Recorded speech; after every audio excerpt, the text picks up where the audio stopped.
Let's join His Holiness the Sakya Trichen in the joyful contemplation of Bodhicitta, the noble aspiration to reach Buddhahood for the benefit of all sentient beings. Are you ready?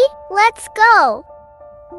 Space has no limit, so as the sentient beings. Sentient beings has no limits. The limitless sentient beings, because we believe in rebirth, we are not only this life, but we had from the beginningless time until now, we had enormous, countless lives. And in the future also, unless and until we attain the liberation or the enlightenment, we will continue reborn.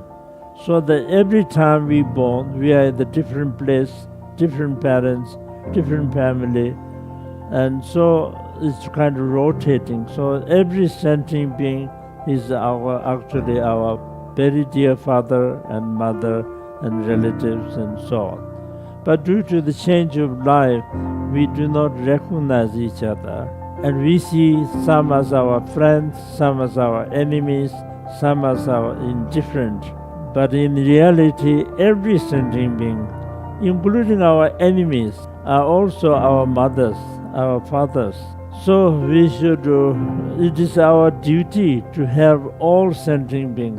So in order to save all sentient beings from the suffering of samsara and lead them to the path of enlightenment. And so in order to do that, we as an ordinary person, we cannot do that. We don't have the ability. We don't have the inner wisdom. We don't have the compassion. We don't have the power. So to do that, you need to attain the enlightenment. Because when you attain enlightenment, then even in a single moment, you can save countless sentient beings through seeing, through touching, through hearing, through remembrance, can benefit enormous amount of sentient beings. So therefore, our aim is to attain the full enlightenment. And so to creating the enlightenment mind means to wish to attain the enlightenment for the benefit of all sentient beings.